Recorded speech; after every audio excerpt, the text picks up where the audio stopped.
every unique American style of music has roots in African American culture.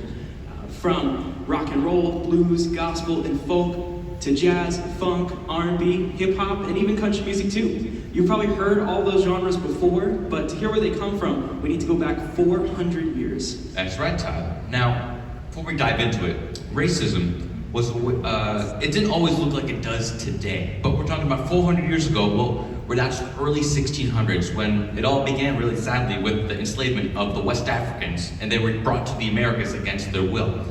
Now, racism was a way to differentiate or show the difference between the light skin of the European slavers and the dark skin of the Africans, characterizing them as lesser human beings in order to justify using them as slaves. Now, racism isn't around, and Now, slavery isn't around the US anymore today, but sadly, a lot of the effects of racism are sadly still at work. And you know, it's our job to fight it. That's what we aim to do with this program today as we celebrate African American history and excellence. Many of the musical traditions that came out of slavery and grew into African American culture are thankfully still around today. See, the enslaved people brought with them their musical traditions from Africa. And as they were often forced to work in outdoor plantations and under horrifying conditions, they would sing to raise morale, to alleviate boredom, to keep up tradition, and to express religious devotion.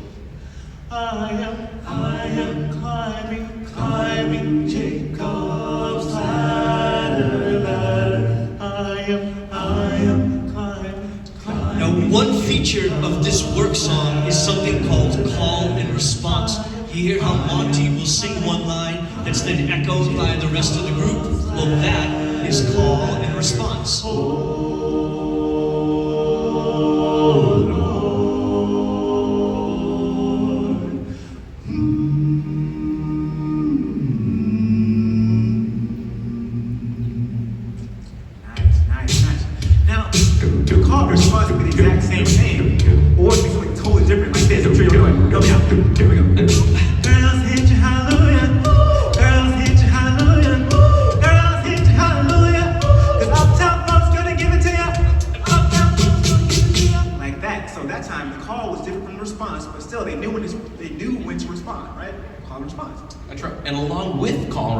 There were many different features found in African American music that were quite different than the Western European tradition.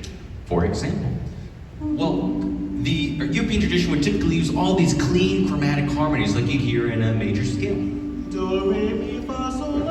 With the African tradition, they would pull and bend on a lot of these notes, giving it that bluesy sound. And the European tradition typically emphasized harmony, while the African tradition usually emphasized rhythm and syncopation, which is when you're accenting the offbeats like the guys are doing now.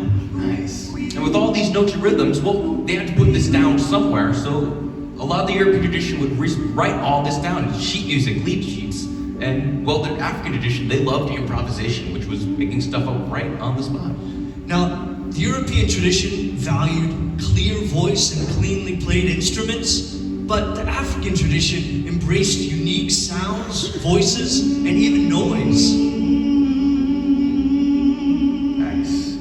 All right, now, but keep in mind, in music, there really is no right or wrong, but we just kind of want to showcase some of these elements so you can listen for them throughout the rest of the show. Yes, keep those ears open.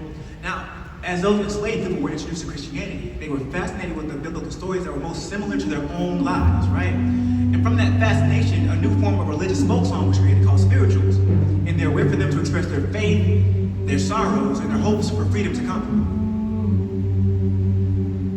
Sweet Lord, sweet chariot, coming for to carry me home.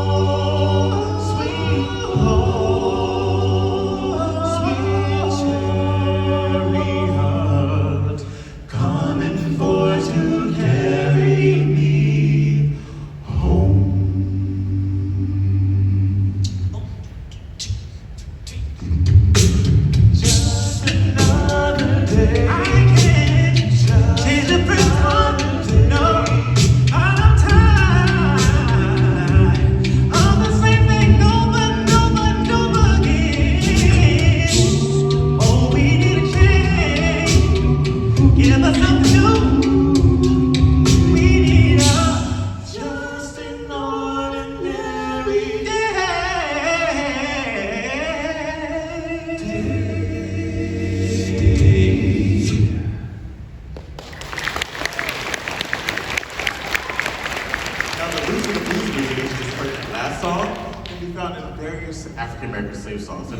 colors, work songs, and spirituals.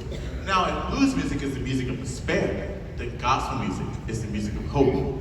As a matter of fact, many of the musicians would change to adapt the blues music played on Saturday nights to suit Sunday morning worship service.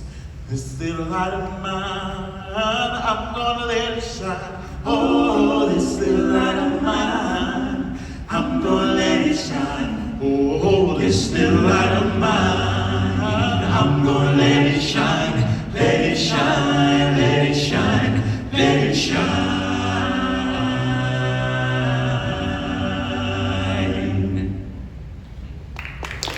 Thank you. I love singing gospel. That's so much fun. All right. Well, now, bear with me here. We're going to start moving into the early 1800s now. Well, and at the time, a lot of white musicians, well, they would paint their faces black and travel around performing songs that they claimed were authentic African-American music. Along with that, they would also perform skits that would kind of make fun of African-Americans, showing them as lazy or dim-witted. Now, these minstrel shows, as they were called, they sadly became famous for all the wrong reasons, obviously. And it was really the only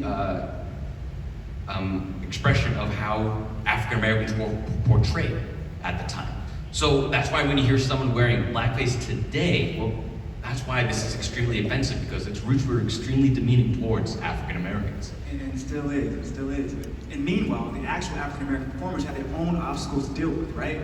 One of the big ones was the segregation of all the music clubs and the stages, which means they couldn't play there, but their white counterparts could. And that wasn't very fair. That's right. Now, jumping forward here to the late 1800s, the late 1800s brought us jazz, which was also known as America's classical music.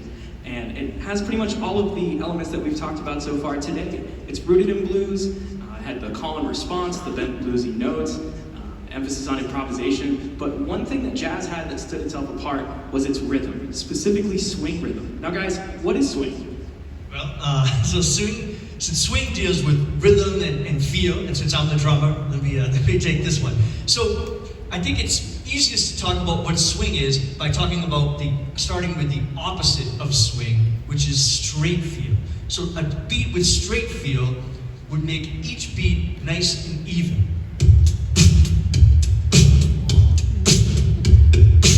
As an example, right? Where swing makes the first part of the beat just a little bit longer and the second part of the beat just a little bit shorter. So it kind of gives a little bounce to it, and it would sound something like this.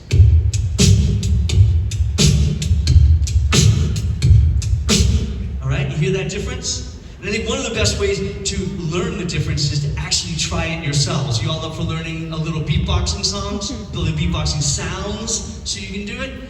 There's a kick drum and a snare drum, but the easiest one is the hi-hat cymbals. And there's the closed and open hi-hat cymbal. The closed one, super easy. Just make a big smile, and then through your teeth, I want you to make the sound of the letter T, like this.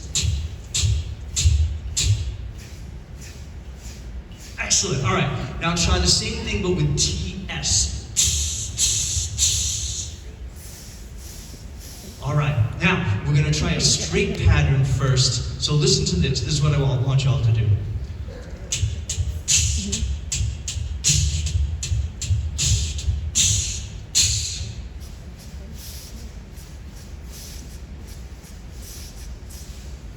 Excellent, all right. Now we're gonna do the very similar thing, but with a swing feel, like this.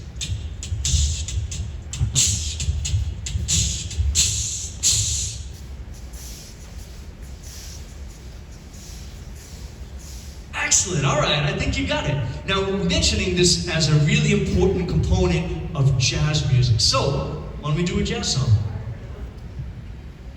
2, 3, 4.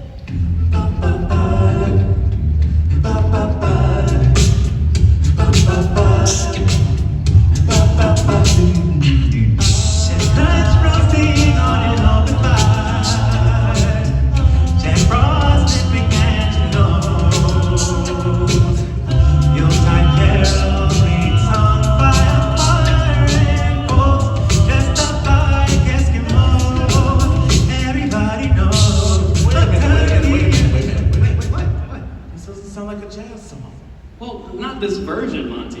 But I bet everyone's heard this song around the holidays, even if they don't celebrate Christmas. And the reason why I bring it up is because the person that wrote this song is someone that I want to talk about, Mr. Nat King Cole. So what's up with the name King? Well, King was just his stage name, but he was a very famous jazz singer and pianist in the 1940s and 50s. He was that dude, yo. I mean, he had tons of hits on the radio. He acted in movies. In fact, he was the very first African American to have his own variety television show, which lasted all of one season because of racism. You know, there weren't a whole lot of sponsors that wanted to be associated with African American performers at the time. So you mean to tell me, even as famous as he was, he still faced racism? Well, yes, both indirectly and directly. Well, back in 1956, during a middle performance he was giving, well, some people attacked him right on stage. That's unbelievable. Sadly, it happened. So, students, how does that make you feel? Sad? Yeah, I mean, it should. And even apart from like incidents like that, African American musicians seldom got the recognition or the money that they deserved. And this was really apparent in the early 1900s when music started being recorded. Because once it was recorded, then that music itself could be sold for money. Well, this is a good time to get into R&B and rock and roll. You ain't nothing but a hound dog, crying all the time. You ain't nothing but a hound dog, crying all the time. Well, you ain't never caught a rabbit and you ain't no friend of mine. Yeah, they said you was a high class, well, that was just a lie. Yeah, they said you was a high class, well, that was just a lie.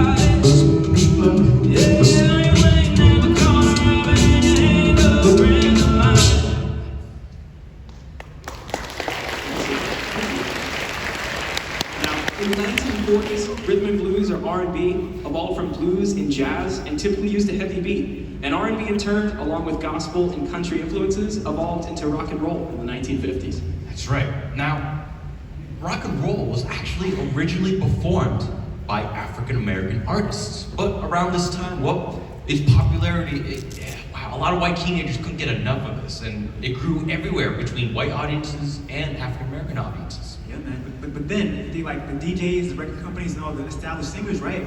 They saw their share of the market begin to shrink. That's what they did, right?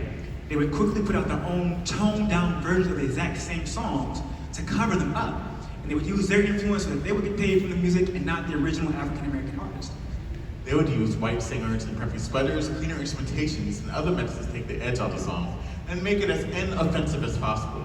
But what they were really trying to do was take away any hints of African American origins to appeal more to white audiences. So when you hear that term cover song, well, this is where it originally came from. Now today, that term has a whole different understanding, and while covering another artist's song is typically seen as a sign of respect, its racist origins were anything but.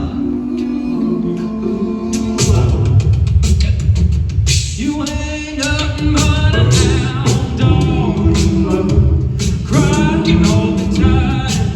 You ain't nothing but a hound dog, crying all the time. Well, you ain't never caught a rabbit and you ain't no friend of mine. Yeah, they said you was a high class. Well, that was just a lie. Yeah, they said you was a high class. Well, that was just a lie. Yeah, you ain't never caught a rabbit and you ain't no friend of mine. Oh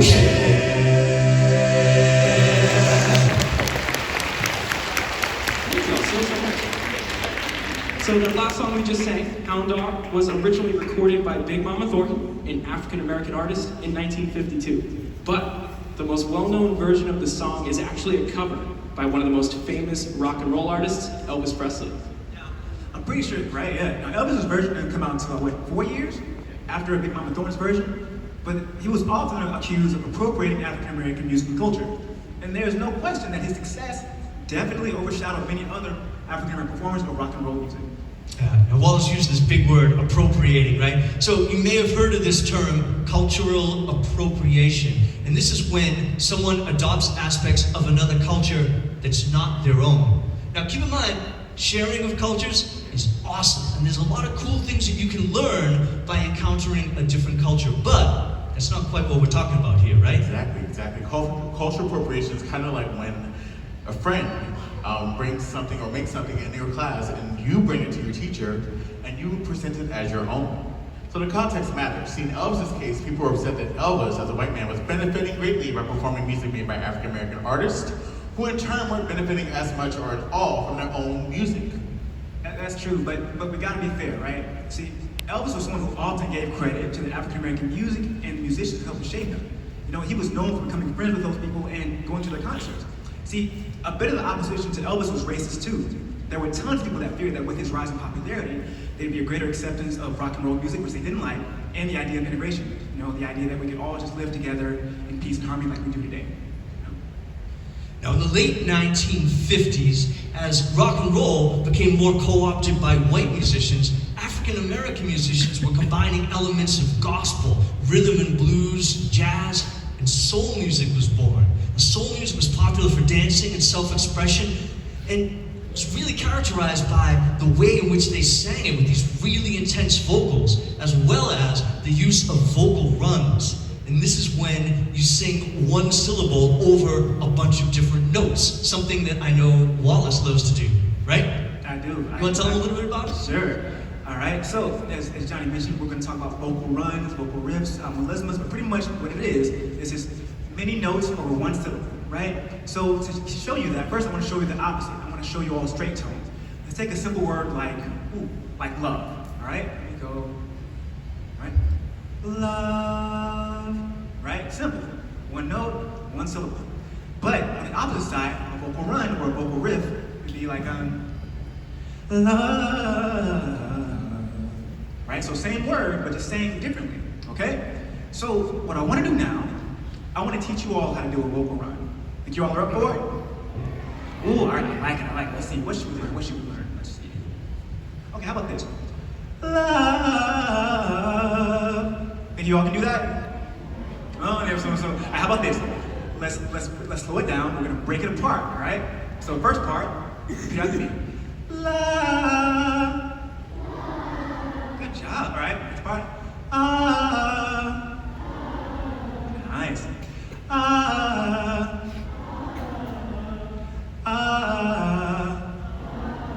And we go back home. Nice. So now we're gonna put it together very slowly. Listen and then repeat. Love. Your turn.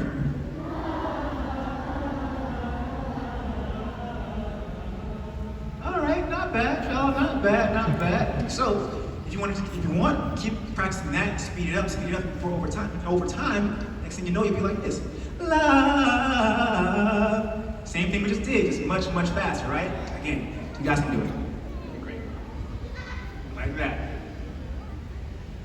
I was born by the river in a little tent. Oh, just like the river I've been running ever since. It's been a long time coming, but I know change gonna come. Oh, yes it will. Then I go to the movie, and I go downtown. Somebody telling me don't hang around. It's been a long time coming, but I know change gonna come. Oh, yes it will.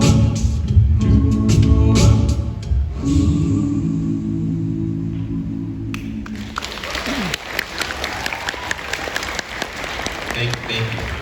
Now, this song, A Change Is Gonna Come, This was written by the great Sam Cooke. If you don't know who Sam Cooke is, look him up on YouTube. Find his music on Apple Music, Spotify, because this man, wow, he was a very famous R&B soul gospel singer back in the 50s and 60s. He had 29 top 40 hits. That's incredible. Now, this song in particular, well, it was inspired by an event that happened back in 1963. After Sam Cooke and his band, they gave a show. After they were trying to check into down in a hotel in Louisiana, they had reservations already. Yeah, that's right, Kevin, that's right. When they went to the clerk and the clerk saw that they were black, the clerk actually told them there were no rooms available. And that, of course, that left them furious. But get this, right? They were actually arrested for disturbing the peace. And issues like that are not the only ones that Sam Cooke had to deal with through his career. With that last song, A Change Gonna Come, the record companies actually edited out lyrics in the song that subtly spoke out against segregation before they even hit the radios. Now, sorry, go ahead. You may be thinking, right, like, well, why are we still talking about these things, right? That was so long ago. Well, we talk about them because the same sort of things still happen today. The same sort of thing happened to me and Monty, right? Right before COVID, right? We were in New Jersey, of all places. And we checked into our hotel, right? And we put our bags down and go for lunch. Well, when we got back to the hotel, we were the first ones in the lobby. And the lady at the front desk wouldn't let us pass.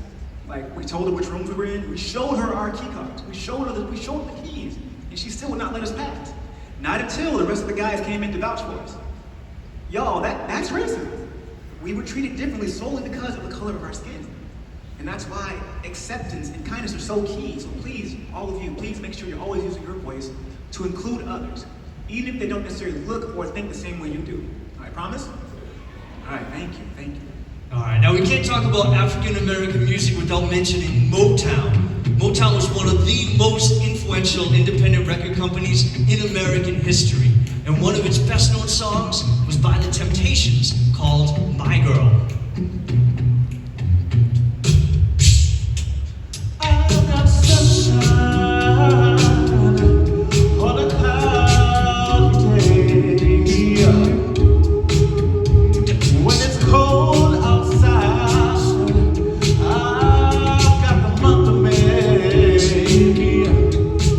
Well, I guess you say what can make me feel this way, my girl. Talking about my girl, my girl. Alright, so I'm sure you all heard the song before. Started back in 1959, Motown was the first record label to focus on African American artists. The Motown sound combined soul music with mainstream popular music and helped to break down racial prejudice and also helped to integrate African American music into mainstream popular music. Motown was one of the most successful African American owned businesses.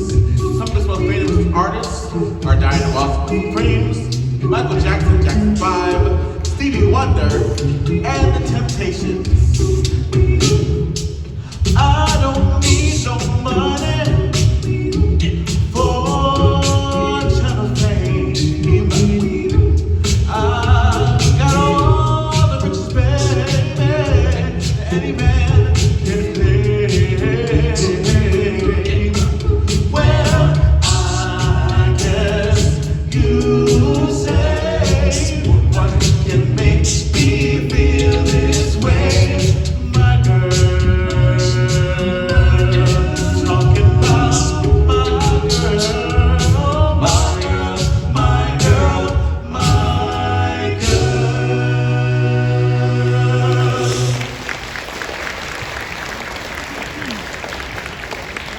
Now, music is often used as a vehicle for social change, where artists would use their music and influence to protest injustice and to raise awareness of issues. So here are some examples. That's right. You might be reading about some of these in your history books, but this particular one, well, in the 1960s, the civil rights movement fought against racial injustice. And at the forefront, leading the pack, that was Dr. Martin Luther King Jr., who made significant strides towards racial equality.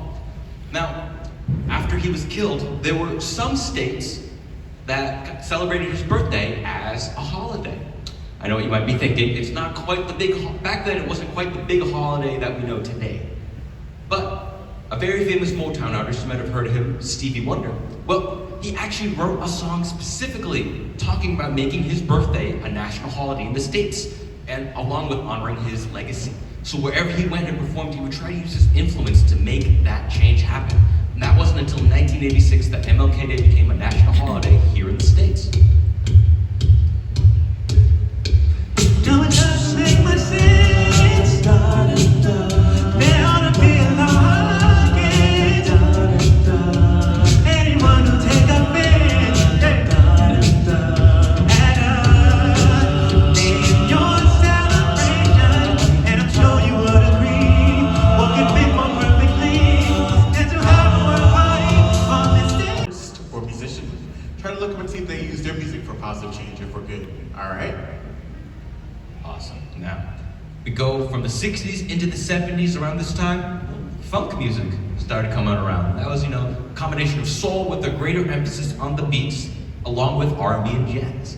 And eventually, well, that led to the 70s. And disco, if you know what that is, that was the music of the 70s. And what did people do in the 70s? They would be dancing in the clubs all night long, all night.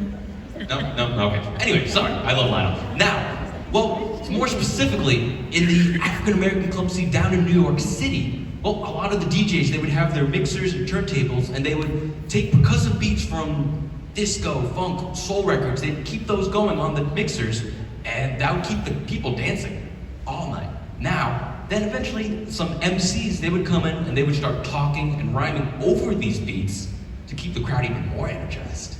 So if you haven't guessed what he's talking about, we're talking about rap music here. And from its origins in New York City in the 1970s, all the way through today, all these elements of African American music that we've been talking about have been a really important part of rap music. You have the call and response, the bent and bluesy notes, the emphasis on rhythm over harmony, improvisation, and the embracing of noise and unique sounds. So hopefully you've been able to hear some of those elements throughout the music that we've been performing today. Absolutely, Johnny, absolutely. And as rap evolved, rappers started using their music to address issues they saw in their own communities, like crime and poverty and other issues like that.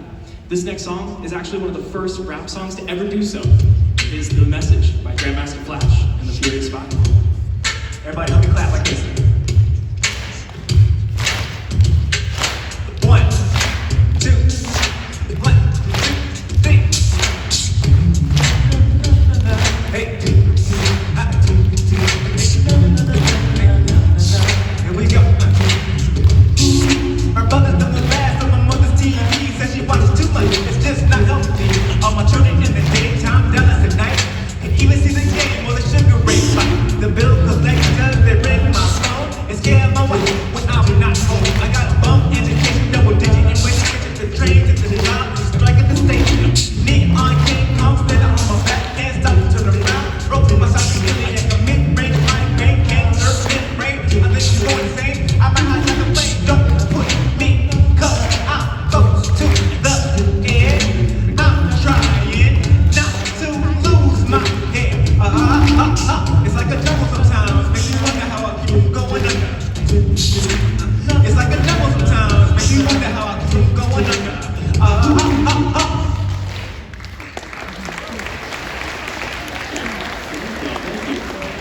Now, I'd like everyone to go along with me here for a second and close your eyes. All right, make sure they're closed. Now, I want you to picture in your head what you see when you think of a rap artist. All right? Now, I want you to picture an R&B singer. Now, who do you picture when you think of a country artist? Now, how about a rock band? All right. You guys get them. Thank you for going along with that. So, if I had to guess though, I would think that what you would picture as a rap or an R&B artist might be African American, and that a rock or country artist you pictured might have been white. Maybe not everyone in the room, but most. See, African American artists tend to be limited to R&B and hip hop charts, while white artists not only dominate country, pop, and rock, but are rewarded with commercial success for dabbling in R&B and hip hop. On the flip side, you frequently see racism come into play when African American artists try to move into white spaces and are ignored, marginalized, or penalized. So there's always been issues of segregation on the music charts. Would you remember that happened until Little Nas X not too long ago? Y'all know Little Nas X, right? So he charted on the Billboard country charts only to be pulled off them, and they said for supposedly not embracing enough elements of country music. I mean, how would you feel if you had this really popular song and then you were told, nah, you don't fit into that category, knowing it's much more because of how you look than because of how the music sounds? I mean, that can really mess you up and make you want to quit, but it's always important to never give up. And well, in Lil Nas X's case, well, his song ended up becoming the biggest hit of 2019. Yeah, I'm gonna take my horse to the old town road. I'm gonna ride till I can't no more. I'm gonna take my horse to the old town road. Gonna ride till I can't no more. No horses in the back, horse sack is attached. Hand is mad as black, got the bruises black to match. Riding on my horse, ha, you get with your bush. I've been in the valley, you ain't been up on them floors. Can't nobody tell me nothing. You can't tell me nothing. Can't nobody tell me nothing. You can't tell me nothing. Yeah, I'm gonna take my horse to the old town road. Gonna ride till I can't no more. Gonna take my horse to the old town road. Gonna ride till I can't no more. Down, cross town, living like a rock star. Spend a lot of money on my brand new guitar. Baby's got a heavy diamond rings and fancy sports car. Riding down Rodeo in my Maserati sports car. Got no stress, I've been through all that. I'm like a barber, so I keep on back. Got to hold on back to that old town road. I wanna ride till I can't go. Yeah, I'm gonna take my horse to the old town road. Gonna ride till I can't no more. Gonna take my horse to the old town road. Gonna ride till I can't no more. Ride till I can't no more.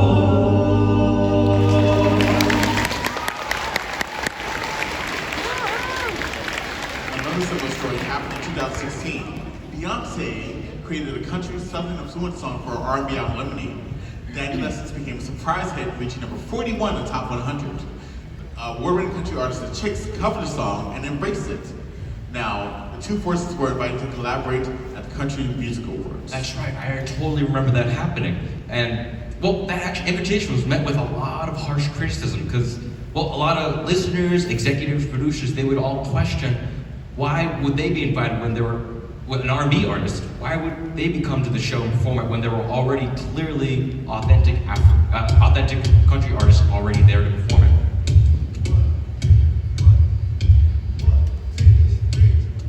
Came into this world, daddy's little girl. Daddy made a soldier out of me. Daddy held my hand, daddy made me dance. Daddy liked his water with his teeth. And we rode motorcycles, blackjack, classic vinyl. Come girl, so what I have to be. Take care of your mother, watch out for your sister. That's what daddy said to me. When it's done, when his head held high, told me not to cry. Oh, my daddy said shoot. Oh, my daddy said shoot. With his right hand on the Bible, he's sworn on the Bible. My daddy said shoot. Oh, my daddy said shoot. Ooh. Thank you. All right, now let's put all of this together. Tracing the evolution of all of these genres of music from 400 years ago to today, well, when you think about it, it's really cool to see all these different connections and how important African American music and all of its various elements is to the music we listen to today. But remember this too, a lot of this music was born out of pain and struggle, and that continues to influence African American music to this day. It does, y'all. Now, if these stories of racism and unfairness make you sad or angry, yo, that's totally fine, but they should, right? But that's not where the story should end. So use those feelings for positive change, right? So today we're asking you to become, choose to be anti-racist, not just not racist. There's a big difference. But always use your voice, again, to accept and be kind, right? And also just celebrate all the joy, excellence, and achievement that came from these musicians and their music, right? Yes. Well, we talked about a lot today, and we appreciate your attention, your kindness, and respect today, and for welcoming us in today to talk. Such a great day. Thank you all so much. Now, if you have any more questions for us, you can go to our website, ballinthehouse.com. You can send us an email. We're more than happy to answer any and all questions you may have for us. You can find our music and links to all of our YouTube, Apple Music, Spotify, everything there. And, well, again, we talked about a lot today. We hope you took something of it today. We hope you were entertained, but also challenged to grow, think a little, and hopefully make a change here today. Thank you.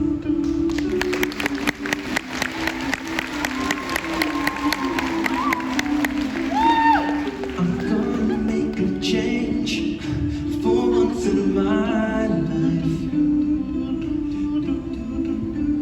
It's gonna feel real good. Gonna make a difference. Gonna make it right. As I turn up the collar on my favorite winter coat, this wind is blowing my head. I see the kids in the street without enough to eat. Who am I to be blind, pretending not to see their needs? A summer disregard, a broken bottle top, and a one-man soul. They follow each other all the ways you know. They got nowhere to go. That's why I want you to know I'm tired with the man in the mirror. I'm asking him to change his ways, and now this is gonna be any clearer. If you wanna make the world a better place, take a look at yourself and then make a change. I'm starting with the man in the mirror. I'm asking him to change his ways, and now this is gonna be any clearer. If you wanna make the world a better place, take a look at yourself and then make that change. I'm starting with the man in the mirror. Oh yeah, I'm asking him to change his ways, and now this is gonna be any clearer. If you wanna make the world a better place, take a look at yourself and then make the change. Gotta get it right when you got the time, 'cause when you move your head, close your mind and man with the man in the mirror. Oh yeah, I'm asking him to change his ways, and now this is gonna be any clearer. If you wanna make the world a better place, take a look at yourself and then make the change.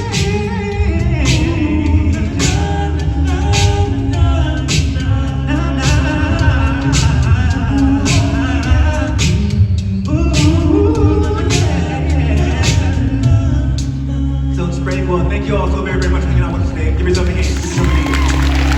Thank you. Now, as Kevin mentioned, right, we hope we all had fun, right? But we also hope we learned something. Again, racism is alive and well here in our country, here in our state, here in our city. So it's up to us to do something about it, right? And we do that by small acts of kindness, small acts of respect. It doesn't have to be big, right? Again, just people that don't look like you or who think like you, show some love, some respect, all right? Respect that hand.